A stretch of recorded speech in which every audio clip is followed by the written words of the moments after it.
My dad stood up in court and said I wasn't his real son and that's why he was cutting me out of the will. I didn't flinch. I just reached into my coat and pulled out the envelope I'd been saving for 12 years. It held a letter, written by my mother, and a DNA test. "You said I'm not your son," I said calmly. "Let's talk about that. Let's tell them who really isn't family here." My stepmother turned pale. My father's lawyer looked down. And suddenly everyone wanted to know what was in that envelope. They thought they could erase me quietly, but I came prepared. They called me a mistake. Today they'll remember me as the one who told the truth and ended their lies.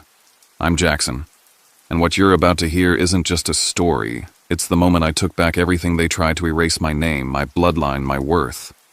But before I share my story, I want to know you are here with me.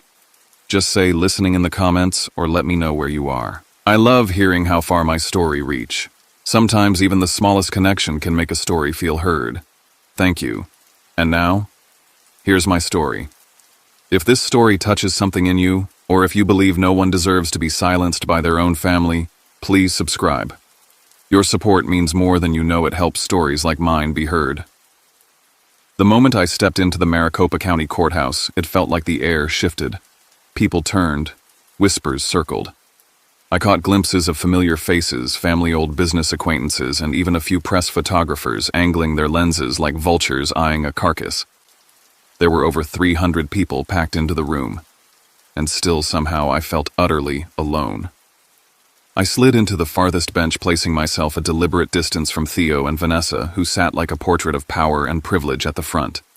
I wasn't part of that frame, not anymore. Maybe I never was.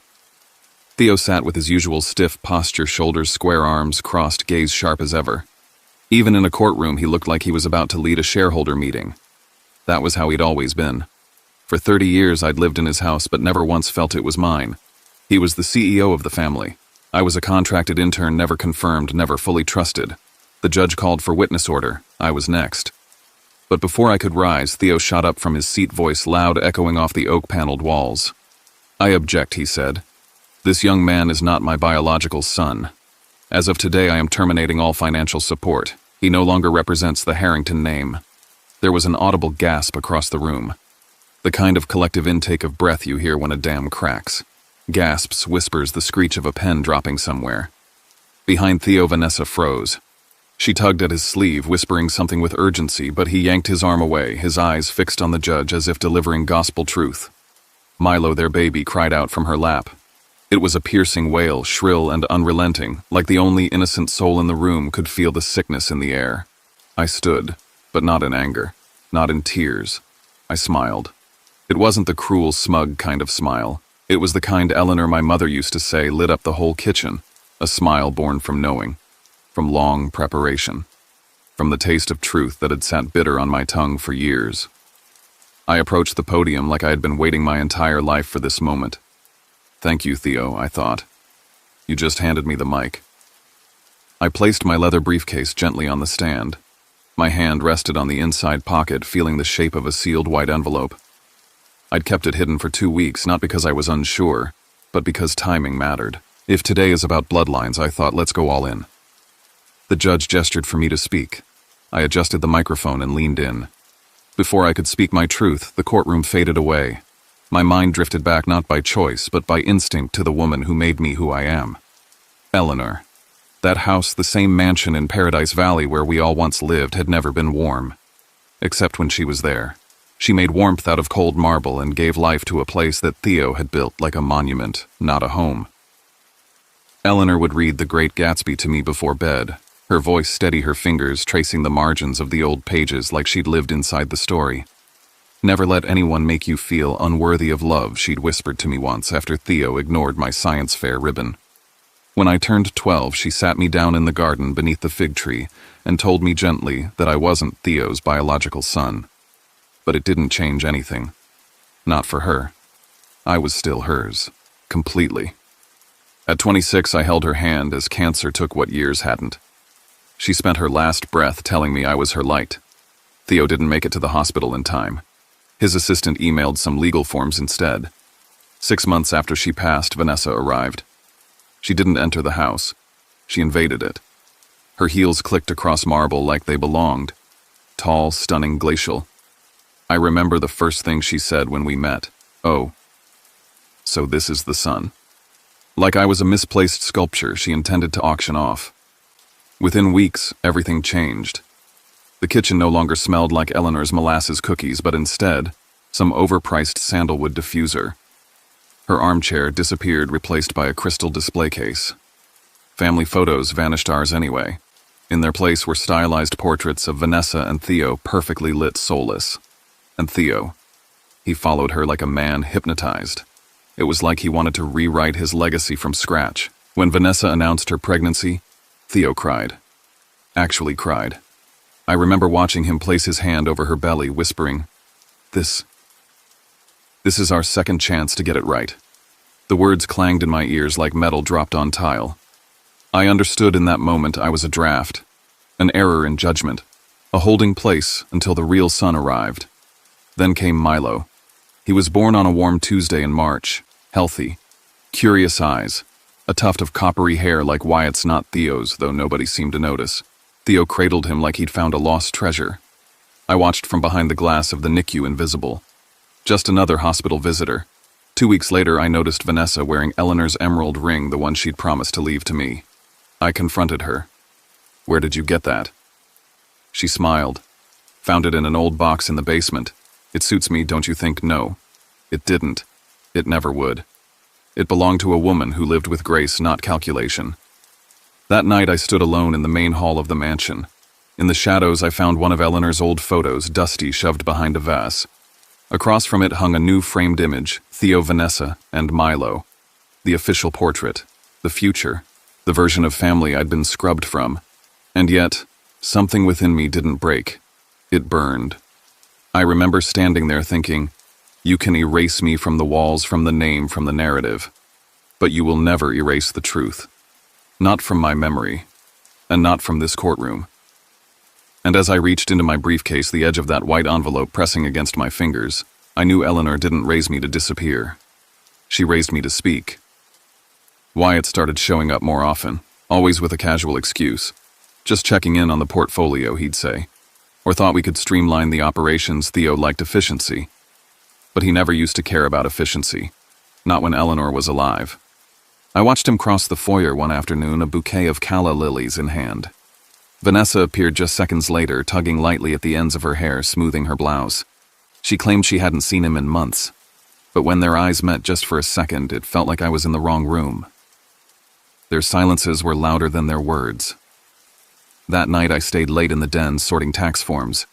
Around 1 a.m. the hallway light clicked on. I crept past the corner, stopping by the kitchen entry. The fridge cast a soft white glow. Vanessa was on the phone. Her voice was low but agitated. "Stop sending the bears, Wyatt." Theo might not notice, but he does. And Milo, he's not reading yet, but Jackson isn't an idiot. The next morning I installed a voice recorder inside the smoke detector in the study. I started digging, pulling hotel records under the Harrington corporate account, transactions that never made it to the primary books. A boutique resort in Tybee Island booked under consulting services, charges for champagne chocolates, children's toys. I knew what it meant, but I needed proof. That's when Theo's laptop crashed during a software update. He was yelling about it from the veranda.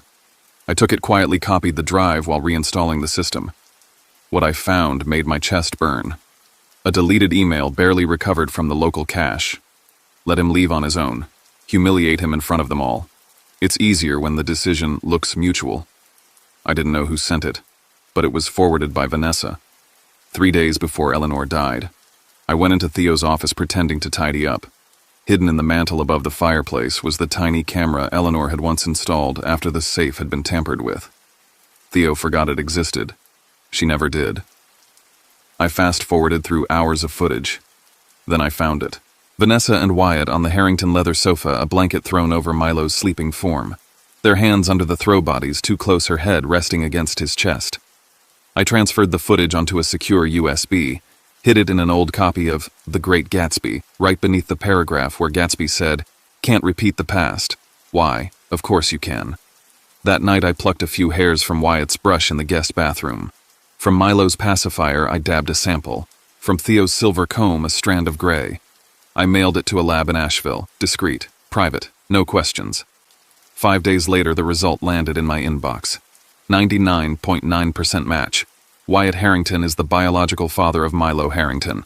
I printed 2 copies, sealed them in white envelopes. On the front, I wrote in black ink, "Truth from Eleanor." And for the first time in weeks, I slept with the door locked.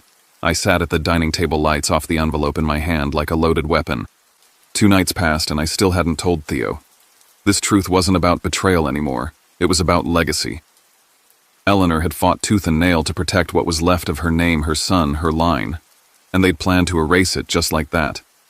I reread a passage from Gatsby before sunrise.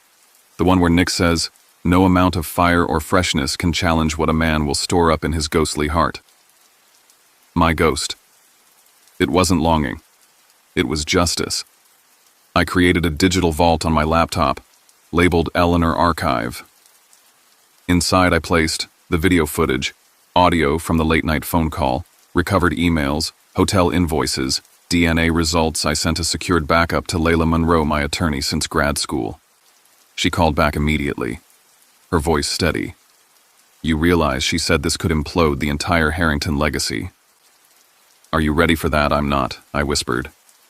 But Eleanor was. The next morning I listened to the feed from the hidden mic behind Theo's framed photo. Vanessa's voice, calm, controlled. "I've already spoken to the judge. We'll motion to disqualify Jackson from speaking unless pre-approved. He won't be able to contest anything." Theo's chuckle followed. "Perfect. Let the bastard nod his head and disappear. Milo takes over. The board will love that. Young blood." I gripped the edge of the desk, my pulse loud in my ears. They weren't just planning to silence me, they were making Milo their pawn, a child. My brother's son. 1 week before the hearing, Wyatt went public.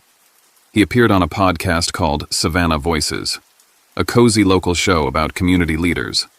Halfway through the interview, he smirked and said, "Sometimes grief makes people paranoid, and when you add money and inheritance, it's a volatile mix. You have to remember not everyone belongs in the room, no matter how hard they try. Subtle, insidious, dangerous." I realized then they were stacking the narrative, making me the madman before I ever stepped into court. That evening, Rosie called me. She was crying. The kind of crying that makes your knuckles go cold. "I tried to warn Eleanor," she said. "But Vanessa told me to keep quiet or I'd lose my pension." I saw Wyatt leaving Vanessa's room more than once. At night, before Miss Eleanor passed. "Can you testify?" I asked. I'm scared," she said. "They know where my daughter lives. If they find out I helped, you won't be alone," I told her. "Not anymore." She didn't promise, but she didn't hang up either. The next morning, I ironed my only tailored suit. Navy with the slim lapel Eleanor always said made me look trustworthy. As I buttoned the cufflinks, I remembered her whisper in that same hallway 3 years ago. "Never beg them to see your worth, Jackson. Show them." I slid the white envelope into the secret compartment of my briefcase. Outside, the sky had that thick, storm-heavy stillness. Not quite thunder, not quite peace. Before stepping out, I placed my hand on the doorframe and whispered, "Today, Mom." We burned the lies down. The courtroom was more crowded than I expected. Not just legal staff and family journalists lined the back wall, and I caught the red blink of a recording light from someone's phone. Vanessa wore a charcoal gray dress tight at the shoulders, her mouth drawn into a thin, professional line. Her hand rested on Milo's shoulder as he fidgeted beside her. 2 rows behind me, Wyatt sat stiffly, expression unreadable, but his gaze burned a hole through my back. Theo walked in last. His posture was impeccable, his expression carved from marble. Not once did his eyes meet mine. When the judge called my name to take the stand, Theo's lawyer stood immediately, but Theo cut him off by rising. "I object," Theo said, voice sharp enough to slice the air. "This individual is no longer a legal heir. There is no blood tie. As of today, I am revoking all financial and legal support." The room fell into a stunned silence. Milo whimpered. Vanessa's hand gripped the chair tightly. She leaned toward Theo and whispered something rapid and low, but he didn't acknowledge her. Her composure cracked not from compassion but from fear. The judge glanced my way. "Do you have a response?" I stood. "Your Honor, if I may speak, I think the court deserves full transparency today." After a short pause and some legal murmuring, the judge granted me a few minutes. I stepped toward the center, the envelope in my hand, firm against my palm. Theo is correct, I began. I am not his biological son. Eleanor told me that when I was 12, but she also told me love is a choice, and she chose me. Meanwhile, Theo has only ever chosen power. Gasps whispered through the rows. I held up the envelope. If today is about truth, then all of it deserves daylight. From the envelope, I unfolded the DNA report. Milo Harrington, I read, is not Theo's son. He is Wyatt's. The results confirm it with 99.9% certainty. Chaos erupted. Vanessa screamed, lunging forward. Lies. Don't believe him, he's mentally unstable. Wyatt bolted up, then stormed out without a word. Vanessa grabbed Milo's hand and tried to follow, but tripped her heels, catching the carpet. She fell hard in front of the gallery, her skirt bunched awkwardly, gasps echoing through the courtroom. I didn't move. I only continued. I didn't come here for vengeance. But I will not be silenced. Vanessa deceived you, Theo. Wyatt buried a knife between your ribs while smiling. I'm the only one who stood here and told you the truth. I paused. And that ring on her hand, that was Eleanor's. If you don't find that insulting, then perhaps you never truly loved my mother. Vanessa stumbled up, yanking Milo, and pushed through the courtroom doors. The heavy wooden panel slammed shut behind her. Theo collapsed into the nearest seat, visibly shaken, pale. I returned to my place, not victorious, just empty, but the truth was finally spoken, and there was no taking it back. 2 days after the trial, the video went viral. A 37-second clip of me exposing the DNA results at the witness stand made its way onto TikTok, X, and Reddit. The caption read, "Adopted son destroys dynasty with one envelope." It reached 3 million views in a day. Comments flooded in, some calling me brave, others calling me cruel. Finally, someone stands up to rich manipulators, one read. Another said, "Entitled adopted kid bitter about not getting the money." A podcast host dissected my every word, comparing me to a troubled character from a prestige drama. Then came the death threats. Buried among supportive emails were anonymous messages filled with vitriol, some calling me a disgrace, some telling me to disappear. The first blow came from Phoenix Analytics, the firm I had a consulting contract with. "We're terminating the agreement effective immediately," the email read. "This decision reflects our commitment to avoiding public controversy." They didn't even call. Theo's warning echoed in my ears. "Without me, you'll crumble." He meant for it to be a curse. Wyatt struck next. He held a press conference surrounded by a new legal team in navy suits. Cameras rolled as he stated, "These allegations are false, defamatory, and based on manipulated evidence. We will pursue all available legal remedies." He painted me as a mentally unstable man fixated on rewriting history. "Technology can falsify anything now," he added, tapping the DNA report I had shown. The Harrington family circled their wagons. Cousins I hadn't spoken to in years posted long paragraphs defending Theo and Wyatt, citing years of resentment in me.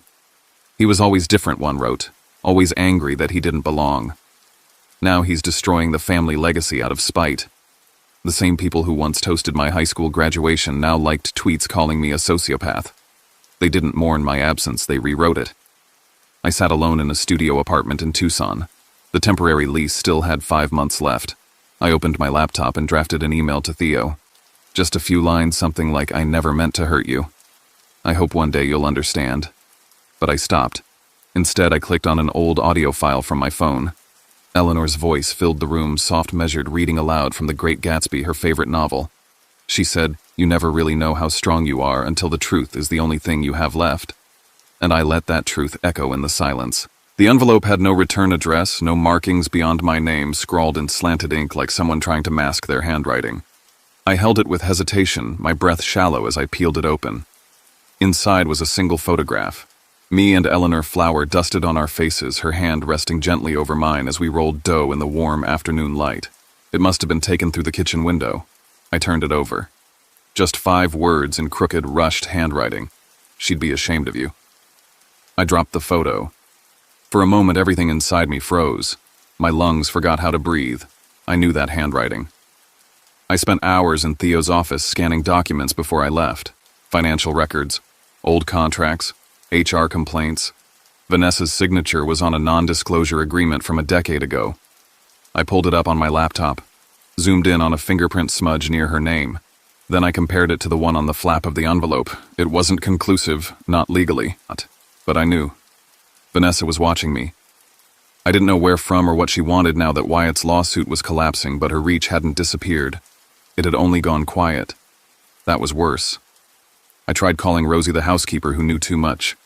The number no longer worked. I drove to her neighborhood. Her apartment was empty. A neighbor, a retired nurse who used to wave at me every other morning, leaned over the fence. She was asked to leave, she said softly. Something about an incident with the Harringtons. Nobody told us more. They were still scrubbing away the people who remembered the truth, silencing them one by one. I felt the old weight settle back into my chest. That same pressure from the hospital from the night Wyatt told the nurse I wasn't Milo's mother, that I was confused, delusional. I wasn't delusional now. Layla showed up at my place that evening. She sat across from me, her eyes scanning the kitchen like she expected it to be bugged.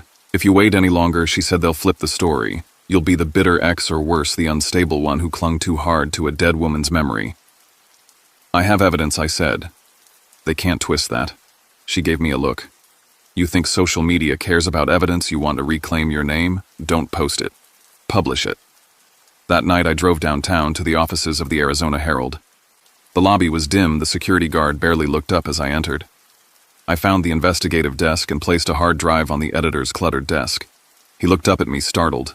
I'm not here for sympathy, I said. I just want the truth in print. For once. He asked for my name. I gave it to him. The one I had always been ashamed of. The paper hit the stands on a Thursday morning. The sun hadn't even risen when the first text came in, then the second, then 10 more. Scandal in Paradise Valley. The Harrington family unmasked. The article was brutal. A bullet list of betrayal, each section colder than the last. Screenshots of texts between Vanessa and Wyatt outlining how they'd split Theo's company once Eleanor was no longer a concern. Receipts from a boutique hotel in Sedona, dated the same week Wyatt claimed to be at a fintech conference in Denver. Security footage. Wyatt holding Vanessa's waist in my kitchen. Milo's favorite toy, the stuffed lion, visible on the counter. And worst of all, audio. Vanessa's voice, sweet, calm, unmistakable. Wyatt's father will be here tomorrow, honey. We'll have to tell Milo the truth eventually. The internet exploded. Justice for Jackson trended on X for 2 straight days. Local news stations aired exposés on Wyatt's past lawsuits, his financial manipulation of Eleanor's estate. A few national outlets picked it up too, the Phoenix heiress scandal they called it. By Monday, Wyatt's startup had lost 3 investors. Layla forwarded me a clip from court. His countersuit was thrown out. Lack of merit. Authenticity of evidence confirmed by independent digital analysts. His empire of carefully curated lies had crumbled in 1 week. As for Vanessa, she disappeared offline, but not before being removed from the exclusive Camelback Golf Club. Her trust fund accounts were frozen due to asset disputes. An old cousin of Eleanor's filed a claim on the family heirloom ring Vanessa had been wearing. And won. I didn't feel triumphant. Not exactly. Just quiet. Then came the final message. A text from a number I didn't recognize. No greeting. You got what you wanted. But Milo has no father now. Congratulations. I stared at it for a long time. Then I replied with a photo. Eleanor laughing in the kitchen. Her eyes soft flower on her cheek. I wrote, Milo will grow up knowing the truth. That's the best gift I can give him. A month later, a friend from Yuma sent me a blurry photo. Theo, standing outside a rundown motel. Unshaven, hollow-eyed, alone. His company's stocks had tanked after the article. The board voted to replace him.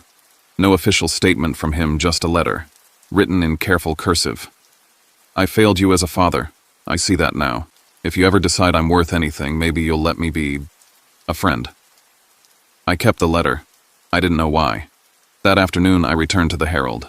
The editor handed me a print copy of the original article. I held it for a long time. Behind the paper on the wall was the blown-up photo of Eleanor they'd used in the feature. She looked luminous, like herself. I did it, Mom, I whispered. The truth set me free. But it did more than that. It saved what was left of your name. And maybe in some small way it saved me too. 1 month after the article ran, everything fell quiet. I wasn't the courtroom firecracker anymore. The media had moved on to fresher meat, but my name still floated in the ether, pinned to words like justice, fabricated family, and truth from the forgotten son. I lived in a modest apartment off Speedway in Tucson. The walls were thin, the carpet threadbare, but for the first time in years, no one raised their voice at me or asked for more than I had to give. And yet I still felt like I was surviving, not living. One morning, as I shuffled through the day's mail, I found an envelope with no return address. Inside was a letter, handwritten, jagged pen strokes betraying a trembling hand. Everything I built, my marriage, my name, even the image I had of myself, crumbled. And maybe I needed it to. If you're willing not to forgive but to meet me as a man who wants nothing but honesty, I'd be grateful. Not as your father, just someone who's failed and knows it. It was signed Theo. There was no plea, no redemption arc tucked between the lines. Just the wreckage of a man realizing too late what he'd lost. I agreed to meet him. We sat at a small cafe near the University of Arizona. It was early, barely anyone around. He wore a faded sweater and looked smaller, somehow less formidable, more human. He slid a small box across the table. Inside was a stack of photographs, me and Eleanor. Sun-soaked afternoons, library runs our mismatched smiles. I found them, he said quietly, voice cracking. She fought me to keep these. I never understood why. Now, I do. We didn't talk about the past or the possibility of a future. We drank our coffee in silence, and for once, it was enough. News came a week later. Vanessa had lost custody of Milo. DNA had confirmed Wyatt's paternity, but neither he nor Vanessa were deemed fit to raise the child. The court placed Milo with one of Eleanor's distant relatives in Flagstaff, a retired librarian named Celeste. She lived in a small house with a wildflower garden and a dog named Waffles. I visited once. Milo seemed calm there, safe. I didn't fight for custody. I knew better now what a child needed and what I couldn't yet give. Instead, I turned my energy towards something else. I used a portion of the settlement from the case to establish the Eleanor Fund, a scholarship supporting orphans in Arizona who pursued humanities or data science. At the launch, I spoke before a crowd of 30 students, social workers, and friends. Family isn't built by blood. It's built by choice. Eleanor chose me, and today, I choose you. A week later, I stood in front of a neglected lot in Tucson, the same patch of land Eleanor once dreamed of turning into a bookshop. I'd bought it. I drove a small sign into the ground, coming soon, Eleanor's library. Rain started to fall. Not a downpour, just a soft drizzle. And for the first time in years, as I stood there drenched in memory, my heart was quiet. It came in another letter, this one written in looping cursive on cream paper. Helen O'Sullivan. She claimed she'd known Eleanor since college at Vanderbilt. In the letter, she wrote Eleanor once mentioned a hidden journal, said it was beneath a stairboard in her old house in Paradise Valley. If someone finds it, she told me, they're ready to know what's inside. I drove out the next day. The house had been listed for sale, but no one had touched it in months. Paint peeled from the walls. The garden had surrendered to weeds. Inside, I made my way to the old reading nook Eleanor loved. The stair creaked beneath my weight. I lifted the third board just like Helen described. There it was, a tin box. Inside, a journal wrapped in fraying blue fabric. The pages smelled of old paper and lavender. In her final entries, Eleanor wrote about the last year of her life.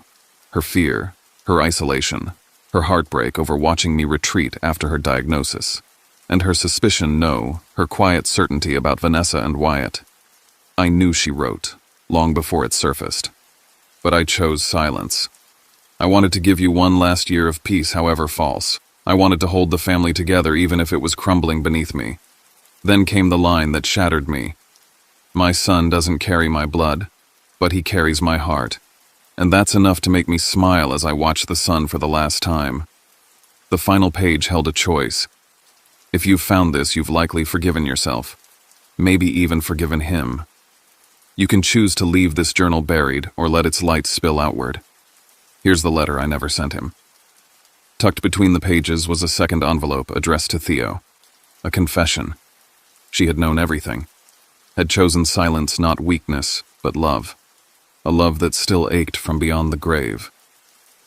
I sat on the old hardwood floor, the journal trembling in my hands, tears falling freely.